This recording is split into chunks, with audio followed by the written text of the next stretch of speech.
পৰিচালনা সমিতিৰ সভাপতি প্ৰভু ঈশ্বৰ শ্ৰী অম্লানজ্যোতি গোস্বামী ডাঙৰীয়াকে আদি কৰি আজিৰ সভাত সমবেত ৰাইজ, আমাৰ সত্ৰাধিকাৰ প্ৰভু শিষ্যসকল আৰু সমবেত ৰাইজ, আমাৰ সত্ৰাধিকাৰ প্ৰভু শিষ্যসকল আৰু সমবেত ৰাইজ, আমাৰ সত্ৰাধিকাৰ দায়িত্বসকল আৰু সমবেত ৰাইজ, আৰু আমাৰ সত্ৰাধিকাৰ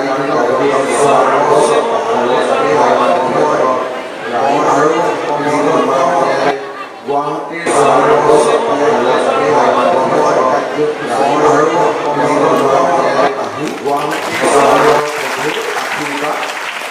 ভিক্ষা কৰে। আজি মই অত্যন্ত আনন্দিত।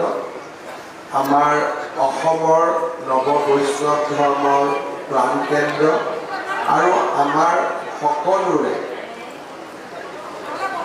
সাধনা আৰু আধ্যাত্মিকতাৰ প্ৰতীক বটদ্ৰৱা থানলৈ আহি গুৰুজনাৰ আশীৰ্বাদ ল'বলৈ সক্ষম হ'লোঁ। মই সকলোকে আকৌ এবাৰ বিশেষকৈ থান পৰিচালনা সমিতিক মোক এই সুযোগখিনি দিয়াৰ বাবে মই ধন্যবাদ আৰু কৃতজ্ঞতা জ্ঞাপন কৰিছোঁ। আপোনালোক সকলোৰে আশীৰ্বাদত এইবাৰ অসমত ভাৰতীয় জনতা পাৰ্টীৰ চৰকাৰখনে তৃতীয়বাৰলৈ শাসনৰ আহিবলৈ সক্ষম হৈছে আৰু অসমৰ ৰাইজে হিয়া উজাৰি আমাক আশীৰ্বাদ দিছে। প্ৰথমবাৰৰ বাবে 102খন আসন অসমৰ ৰাইজে কোনো এখন চৰকাৰক দিছে, যাতে চৰকাৰখনে শক্তিশালীভাৱে ৰাইজৰ হৈ কাম কৰিব পাৰে। স্বাধীনতাৰ পিছত এনেকৈ 102খন আসনত বিজয় হোৱাৰ উদাহৰণ পাবলৈ নাছিলে। এইবাৰ অসমৰ ৰাইজে অসমৰ স্বাৰ্থ, আমাৰ বিকাশমুখী আঁচনি আৰু দুখীয়া দৰিদ্ৰ লোকৰ কল্যাণৰ বাবে কাম কৰি যাবলৈ যাতে আমি কোনো অসুবিধা নাপাওঁ, তাৰ বাবে ৰাইজে আমাক এনেধৰণে হিয়া উজাৰি আশীৰ্বাদ দিছে। পবিত্ৰ বটদ্ৰৱা থানৰ প্ৰাংগণত থিয় হৈ মই অসমবাসী ৰাইজক আকৌ এবাৰ অত্যন্ত বিনম্ৰতাৰে সৈতে জনাব বিচাৰিম যে আমি অহা 5টা বছৰ দিনে নিশাই ৰাইজৰ কল্যাণৰ হৈ কাম কৰিম, জাতিটোৰ কল্যাণৰ হৈ কাম কৰিম আৰু যাতে আমি অসমক সুৰক্ষিত কৰিব পাৰোঁ আৰু বিকাশৰ দৃষ্টিৰে অসমক যাতে ভাৰতবৰ্ষৰ ভিতৰতে এখন শক্তিশালী আৰু সমৃদ্ধিশালী ৰাজ্যলৈ ৰূপান্তৰ কৰিব পাৰোঁ, তাৰ বাবে আমি অত্যন্ত পৰিশ্ৰম আৰু কষ্টৰ মাজেৰে আমি কাম কৰিম। দিনে নিশাই আমি কাম কৰিম যাতে ৰাইজক দিয়া প্ৰতিশ্ৰুতিবোৰ আমি পালন কৰিব পাৰোঁ।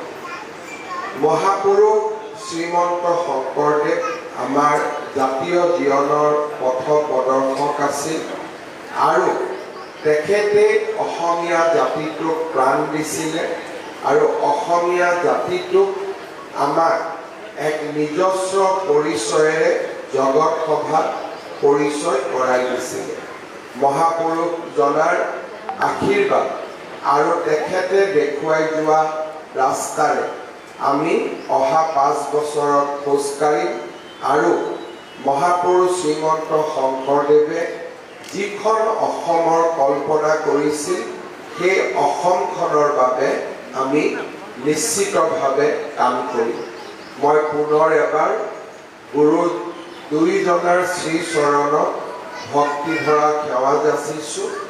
বটদ্ৰৱা থানক উন্নয়ন আৰু ইয়াক ভাৰতৰ ভিতৰতে এখন খুব আকৰ্ষণীয় আধ্যাত্মিক স্থানলৈ ৰূপান্তৰ কৰাৰ বাবে আমাৰ প্ৰচেষ্টা অব্যাহত থাকিব। একেলগে থান পৰিচালনা সমিতিৰ সৈতে মই কাম কৰিম যাতে এই থানখনক আমি আধ্যাত্মিকতাৰে সৈতে পৰম্পৰাৰে সৈতে এক আধুনিক পৃথিৱীৰ লগত প্ৰাসংগিক কৰি আমি ইয়াক আগবঢ়াই গৈ থাকিব পাৰোঁ। আমি পৰম্পৰাও ৰাখিম, আমাৰ ঐতিহ্যও ৰাখিম, তাৰ লগতে পৰ্যটনৰ দৃষ্টিভংগীৰ পৰাও যাত্ৰীসকলক যি সা সুবিধাৰ প্ৰয়োজন তাকো আমি আগবঢ়াম। বটদ্ৰৱা থানৰ লগতে অসমৰ সকলো সত্ৰৰ বিকাশৰ বাবে আমি প্ৰতিশ্ৰুতিবদ্ধ আৰু অসমৰ বিভিন্ন স্থানত সিঁচৰিত হৈ থকা আৰু অসমৰ বাহিৰতো সিঁচৰিত হৈ থকা আমাৰ সত্ৰসমূহৰ উন্নয়নৰ বাবে আমি নিশ্চিতভাৱে একেলগে কাম কৰিম। মই পুনৰ এবাৰ আজি সমবেত ৰাইজক কৃতজ্ঞতা জনাইছোঁ, আপোনালোকৰ আশীৰ্বাদ বিচাৰিছোঁ। গুৰুজনাৰ আশীৰ্বাদ বিচাৰি মই মোৰ চমু বক্তব্যৰ সামৰণি মাৰিছোঁ। ধন্যবাদ। জয় হিন্দ, জয় আই অসম।